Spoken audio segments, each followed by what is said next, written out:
Bien amigos, ¿cómo están? Bienvenidos a este canal de filosofía y metapolítica, teología, historia. En esta ocasión les quiero presentar la vida de las iglesias con respecto a la Biblia, ¿no? La Biblia en la vida de las iglesias, sobre todo del noroeste argentino.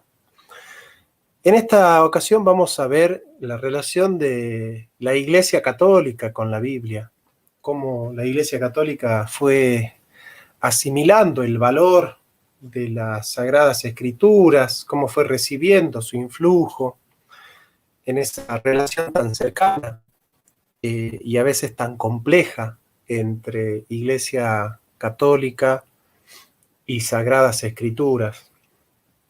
Para eso vamos a leer un documento llamado Dei Verbum del Concilio Vaticano II, en este caso el fragmento 21 del documento Dei Verbum, Palabra de Dios, dice: la Iglesia ha venerado siempre las Sagradas Escrituras, al igual que el mismo cuerpo del Señor, no dejando de tomar de la mesa y de distribuir a los fieles el pan de vida, tanto de la palabra de Dios como del cuerpo de Cristo, sobre todo en la Sagrada Liturgia.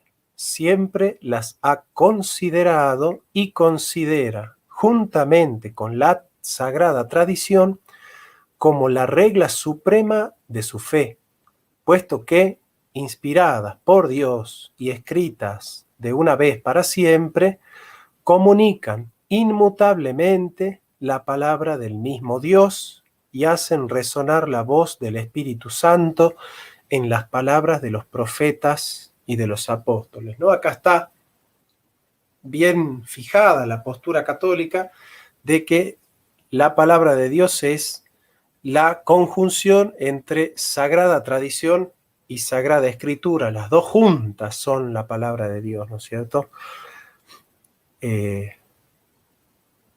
Esto es importante entenderlo, porque no es que la Iglesia Católica sostenga que es solo la tradición. Es la tradición en consonancia con las Escrituras. Tampoco la Iglesia Católica sostiene que el contenido de la fe está dado solamente en la Sagrada Escritura y que la tradición es la forma de interpretarla, ya que en la Iglesia Católica hay ciertos contenidos de fe que se han transmitido solamente por la tradición, pero no fueron escritos, ¿no? Y sigue diciendo Dei Verbum en el 25. El Santo Concilio recomienda insistentemente a todos los fieles, especialmente a los religiosos, para que adquieran el sublime conocimiento de Jesucristo, según Filipenses 3:8, porque el desconocimiento de las Escrituras es desconocimiento de Cristo.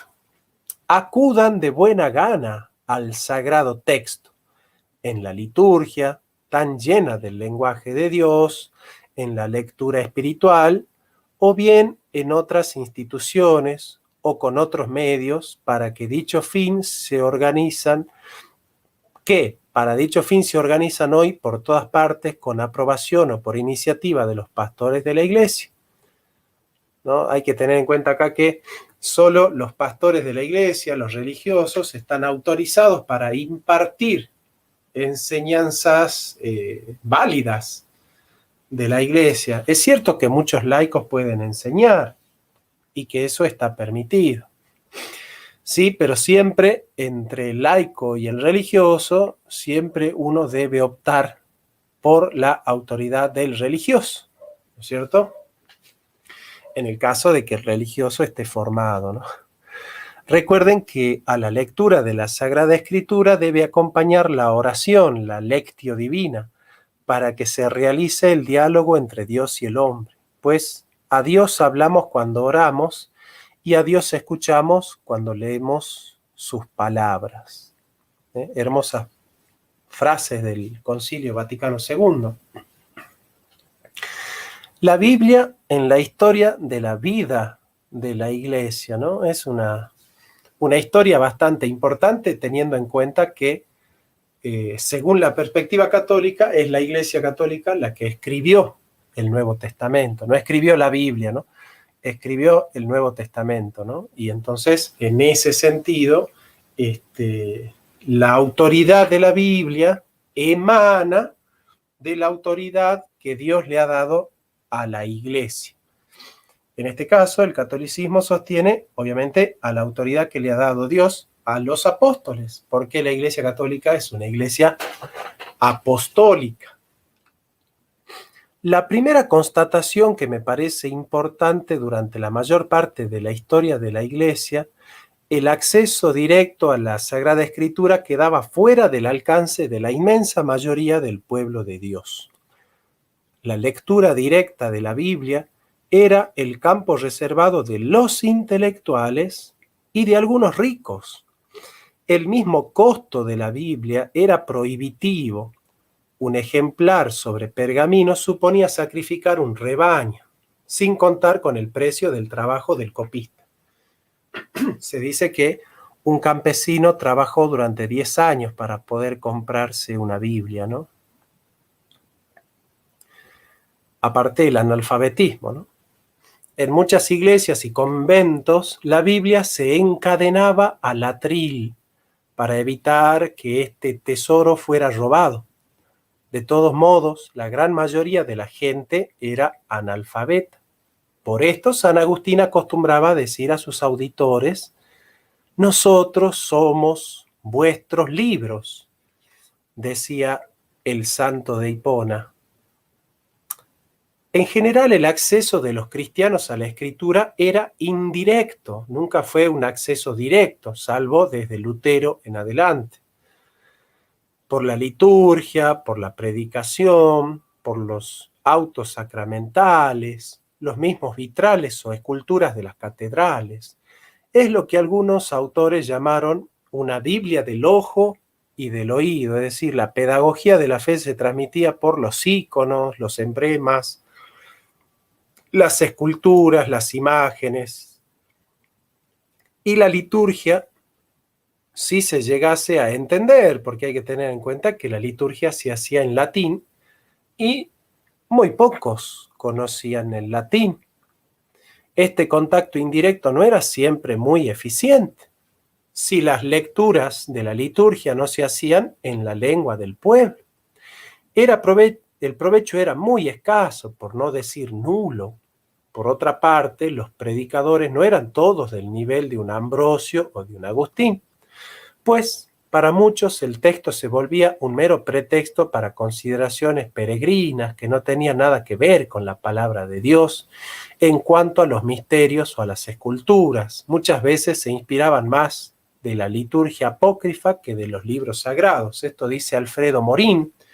Hay que entender que el prejuicio medieval de la Iglesia Católica era que los libros de la Escritura eran oscuros, ya que exaltaban neoplatónicamente la autoría divina por sobre la autoría humana. Entendían en su polivalencia clásica que los textos de la Biblia explotaban en infinitos significados, ¿no? Ahí está la cuádruple hermenéutica de Casiano, de San Agustín. Y bueno, ellos se interpretaban que la Biblia era un libro oscuro que muy pocas personas podían entender. Por lo tanto, no era conveniente que el cristiano tenga acceso a la Biblia, acceso directo, ¿no? Recordemos que muchos autores sostenían que, como Hugo de San Víctor, nosotros primero tenemos que estudiar qué es lo que debemos creer y luego ir a la Biblia para confirmarlo, ¿no? Situación nueva en la vida de la Iglesia. El analfabetismo ha disminuido en el mundo de hoy. Las ediciones y traducciones de la Biblia se han multiplicado. Todo esto mucho gracias al protestantismo, evidentemente, ¿no? Todo fiel cristiano tiene fácil acceso a la Escritura. Esto también se debe al protestantismo. El Concilio Vaticano II abre a todos los fieles a la posibilidad de la lectura asidua y personal de la Biblia. Esto también es conquista del protestantismo. No es difícil encontrar una Biblia en cada caso. Esto también es por el protestantismo. La Biblia en la vida de las iglesias del Noa. Los dos modelos de iglesia correspondientes a los concilios de Trento y de Vaticano II, respectivamente, asumidos y plasmados de un modo particular por el clero, pueden ser una vertiente para tener una idea aproximada del lugar que estos dieron a la palabra en la concreción de uno u otro modelo eclesial. El Concilio de Trento y la Escritura. Reacción contra la sola scriptura de los hermanos protestantes. No hubo una prohibición explícita sobre el uso de la Biblia. Fue implícita porque después condenaron la difusión, por ejemplo, de la Biblia del oso, que tenía que maquillarse como libro de animales para que los soldados católicos no la destruyan. Fijó el canon de los libros bíblicos, ¿no? Eso es importante. Priorizó el uso de la Vulgata latina en contra de las traducciones vernáculas de Lutero. Trajo aparejado su lectura litúrgica en latín y el alejamiento progresivo de la escritura puesta bajo sospecha, ¿no? Es como que el acercamiento directo a la Biblia se vio con sospecha porque se decía, bueno, esta es la raíz de los protestantes, ¿no? Surgen protestantes cuando el cristiano accede a la Biblia sin mediación directa de la iglesia, ¿no? Todo esto condujo al uso y a la monopolización de la Biblia por parte del clero.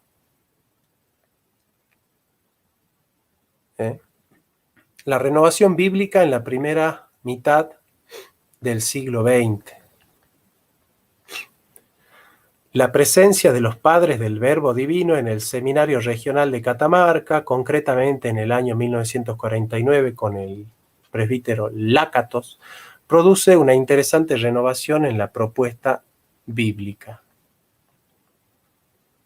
Enseñaba hebreo, Sagrada Escritura y griego bíblico. Pronunció una serie de conferencias acerca de los estilos literarios de la Biblia, de la historia bíblica, etc., en el Instituto de Profesorado. Fundó el movimiento bíblico católico de Catamarca en simultaneidad con lo realizado en Buenos Aires y La Plata por Monseñor Strombinger, quien en el año 1950 ya había traducido la Biblia íntegra, una de las mejores traducciones de la Biblia y comentada, la de Monseñor Strombinger, ¿no? Muy buena, muy buen trabajo de Monseñor. Trabajó con los medios de comunicación, formó grupos bíblicos con la gente de la Acción Católica, de las asociaciones de apostolado, de los colegios católicos, los profesores de la institución del profesorado. Todo esto nos cuenta el presbítero Helio Antenor Fernández, ¿no es cierto?, que ha recabado toda esta información muy interesante con respecto a la Biblia en el NOA. Sin embargo, ese brote de pastoral bíblica no deja de ser una isla en un mar de enseñanzas religiosas dominadas por el pietismo, donde se acudía más a la teología escolástica, a los libros de espiritualidad y a los manuales para la formación de la fe, ni qué decir de una catequesis sintetizada en preguntas y respuestas con poco relato bíblico. La renovación llevada a cabo en la prelatura de Cafayate, en Salta. Esto es muy importante, ¿no? Cómo se fue desarrollando todo ese ministerio bíblico.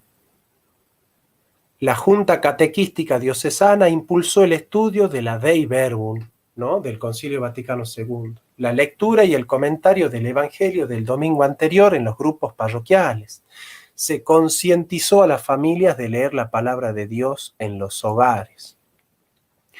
Los pocos ejemplares de la Sagrada Biblia que poseían algunas familias eran de traducción de Casiodoro de Reina, revisada por Cipriano de Valera, es decir, la Biblia de los evangélicos. Se adquirió y distribuyó el libro de la Nueva Alianza. Se introdujo a través de la catequesis la bendición de la Sagrada Biblia. Fue de mucha ayuda la publicación del devocionario catequístico del NOA, ¿no? Bueno, acá tenemos que la Biblia había sido difundida por los protestantes, ¿no? Se implementó la figura del animador de la comunidad, que ejerciera el ministerio de reunir la comunidad y realizar la celebración de la palabra cada domingo y rezar a las novenas más importantes a lo largo de todo el año litúrgico. Así nació el libro Claves para la lectura de la Biblia.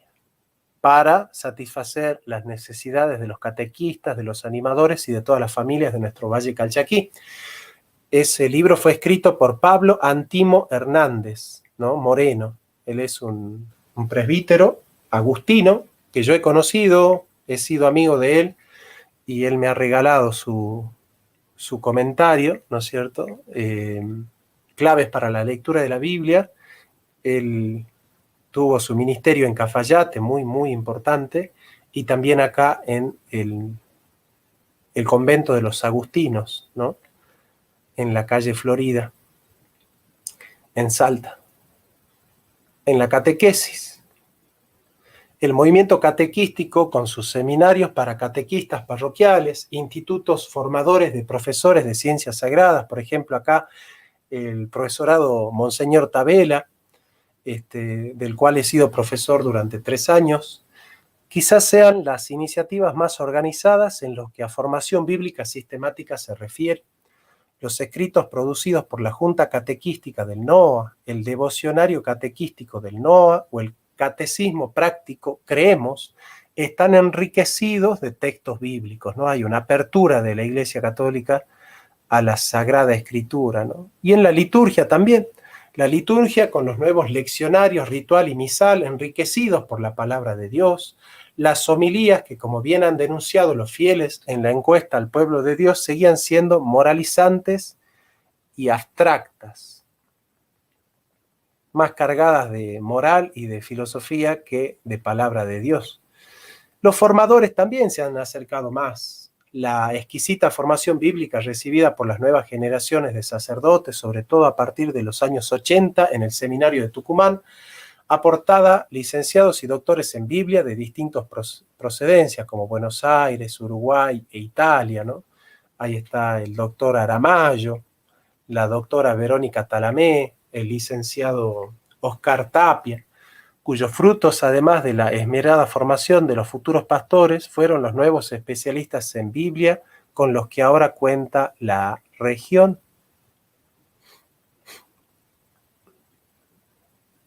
Otras iniciativas de la Iglesia Católica por incorporar la palabra de Dios en la vida religiosa del pueblo, los cursos populares, los grupos bíblicos, las semanas bíblicas, las comunidades de base que meditan comunitariamente la palabra, la traducción completa a la lengua aborigen wichí y del Nuevo Testamento al chorote y al quechua llevada a cabo por los hermanos anglicanos en el norte de Salta. Eso fue muy importante.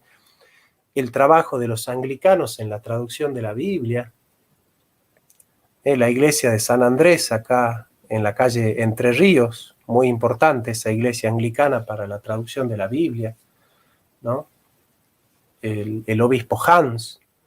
Biblia y liturgia, Jesucristo resucitado y vivo está presente de modo especial en las acciones litúrgicas. De hecho, es Él quien habla cuando en la iglesia se lee la Escritura. La homilía, y esto puede decirse de toda predicación eclesial, debe ante todo estar impregnada de lenguaje bíblico, al estilo de los padres de la iglesia que vivían con la Biblia, pensaban y hablaban con la Biblia. No se trata de un frío biblicismo que se vale memorísticamente de frases y fórmulas bíblicas. Se trata más bien de penetrar en la sustancia bíblica y de sintonizar profundamente con el alma y el lenguaje de la Biblia, lo que se obtiene con la meditación y contemplación frecuente del libro sagrado. Solo entonces, como por instinto, la predicación saca de la palabra de Dios escrita las características del hablar de Dios, un hablar interpersonal y dialógico, actualizado y concreto. Creativo, nos dice Manucci. La Biblia y la catequesis. La explicación de la palabra de Dios en la catequesis tiene como primera fuente la Sagrada Escritura, que explicada en el contexto de la tradición, proporciona, nos dice el catolicismo, el punto de partida, el fundamento y la norma de la enseñanza catequística, ¿no? Acá está presente la fórmula de la Dei Verbum, ¿no? Esto lo dice la Pontificia Comisión Bíblica, la interpretación de la Biblia en la Iglesia. Ese es un documento cortito, pero muy, muy interesante, ¿no? Es un documento muy corto. La Biblia y la teología. Recordemos que Karl Rahner decía, uno podría ser un perfecto teólogo católico sin citar un solo verso de la Biblia, ¿no? La teología se apoya como cimiento perdurable en la Sagrada Escritura unida a la tradición, nos dice la Iglesia romana. Así se mantiene firme y recobra su juventud penetrando a la luz de la fe la verdad escondida en el misterio de Cristo. La Sagrada Escritura contiene, como diría Barth, no es la palabra de Dios escrita, sino que la contiene, ¿no? Esa es la teología neortodoxa de Barth. Y en cuanto inspirada, es realmente palabra de Dios. Por eso la Escritura debe ser alma de la teología. Si una teología que no parte de un contacto directo con la palabra de Dios es muy, muy reprochable. Biblia y lecturas personales. La relación vital entre el momento litúrgico y el momento personal de la lectura de la Biblia puede describirse como preparación, profundización y personalización. La proclamación litúrgica de la Iglesia quiere un espíritu saciado de lectura de las páginas bíblicas, comprometidas y gustadas a través de una familiaridad cotidiana con el texto sagrado. Nos sigue diciendo Manucci, una escucha vital de la palabra en la liturgia tiene necesidad de un sucesivo repliegue meditado sobre el texto sagrado para que éste se abra al creyente con todas sus virtualidades. El diálogo comunitario entre Dios y su pueblo en la asamblea litúrgica se convierte en personal y único en la lectio divina, personal que lo prolonga. La lectio divina es hermosa, ¿no? Es la oración en base a la lectura meditada y orante de la palabra de Dios. Es una de las cosas más lindas que tiene la Iglesia Católica junto con su liturgia. La Biblia y la oración, eco humilde de la palabra que ha resonado en el lector orante, es la respuesta apropiada a Dios que nos habla desde su palabra escrita. Dice la Dei Verbum, recuerden que a la lectura de la Sagrada Escritura debe acompañar la oración para que se realice el diálogo de Dios con el hombre, pues a Dios hablamos cuando oramos, a Dios escuchamos cuando leemos sus palabras. Bueno, otras iniciativas de la Iglesia romana con respecto a la Biblia, ¿no? El Concilio Vaticano II menciona como otras instituciones u otros medios generados para acudir de buena gana al texto mismo. Deseamos aludir a los cursos, jornadas y grupos bíblicos que, manteniendo un estudio esmerado del texto, buscan una actualización del mismo en la vida concreta de cada comunidad eclesial. Y las recomendaciones a la lectio divina que se pueden hacer para profundizar en el espíritu católico, ciertamente se ha avanzado mucho en la asidua escucha y en la lectura atenta de la Sagrada Escritura. Hace falta, queridos hermanos y hermanas, consolidar y profundizar esta orientación incluso a través de la difusión de la Biblia en las familias. Es necesario en particular que la escucha de la palabra se convierta en un encuentro vital en la antigua y siempre válida tradición de la lectio divina que permite encontrar en el texto bíblico la palabra viva que interpela, orienta y modela la existencia del cristiano. Yo soy el camino, la verdad y la vida, dice Juan 14:6. Con estas palabras Jesús se presenta como el único camino que conduce a la santidad. Pero el conocimiento concreto de este itinerario se obtiene principalmente mediante la palabra de Dios que la Iglesia anuncia con su predicación. Por ello, la Iglesia en América debe conceder una gran prioridad a la reflexión orante sobre la Sagrada Escritura, realizada por todos los fieles. Esta lectura de la Biblia, acompañada de la oración, se conoce en la tradición de la Iglesia con el nombre de lectio divina, práctica que se ha de fomentar en todos los cristianos. Para los presbíteros debe constituir un elemento fundamental en la preparación de sus homilías, especialmente las dominicales, nos dice Ecclesia in America, número 31. Esta es la importancia de la Biblia en la Iglesia Católica. Por eso nosotros amamos a los hermanos católicos, porque ellos han venerado siempre la Biblia, siempre la han leído, y los comentarios de los católicos con respecto a los textos sagrados siempre fueron muy, muy interesantes, muy importantes, sobre todo los comentarios de San Agustín, de Santo Tomás de Aquino. Así que bueno, con este breve video yo quise hacer un homenaje a mis amados hermanos católicos y darle gracias a Dios por su hermosa iglesia, una iglesia que realmente da testimonio del amor de Dios, como las iglesias protestantes que están bien encaminadas también lo hacen. Así que les quiero desear un buen día del Señor, un buen domingo, y que todos disfruten una hermosa tarde. Muchas gracias.